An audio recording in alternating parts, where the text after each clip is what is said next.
co-anchor, Mike Weiss. Mike? Our headlines for tonight. In Wittenberg, Martin Luther puts on a show against the Catholic Church.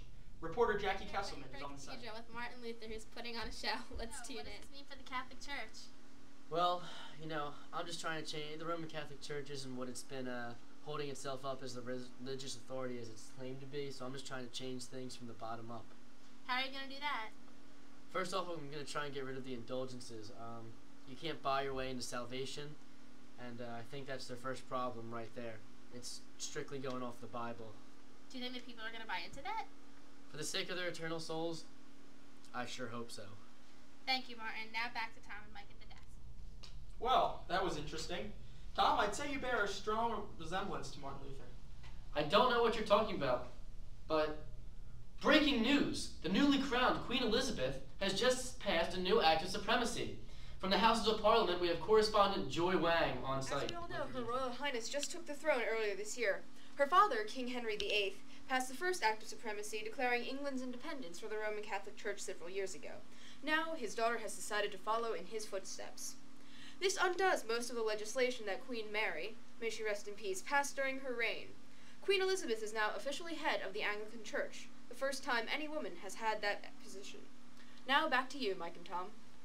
How times change. The world mourns the death of their Swedish general and monarch, Gustavus Adolphus. I know Gustavus Adolphus! King Gustavus was wounded in action, leading a cavalry charge at the Battle of Lutzen.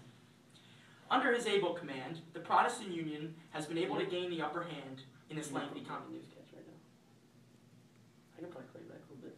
Are you kidding? Yeah, I'll call you back. Sorry. You better.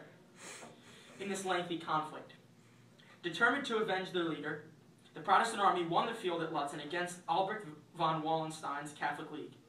Gustavus Adolphus has been replaced by his second-in-command, Count Bernard, at Saxe-Weimar, and is survived by his wife, Maria Eleonoria of Brandenburg, and his daughter, Christina Alexandria. May he rest in peace. How times change. Now for some of the day's other news, let's go to Corey Foreman at the Thank you, Financial Michael. Desk. In financial news, Dutch tulip stocks crash, sending European markets into a tailspin. The Nasdaq drops 100 points to 10, 834 points, while the S&P 500 drops 0.9% in response to concerns about market volatility. Niccolo Machiavelli comes out with a controversial new guide on ruling the masses. The New York Times raves, a must-have for every megalomaniac. And the Washington Post claims, the read of the Renaissance. Machiavelli, a formal civil servant in Venice, has been offered a post in the new Medici government. It is unclear whether or not his book deal played a role in this hiring decision. The first edition hits bookstores and newspaper stands this Saturday.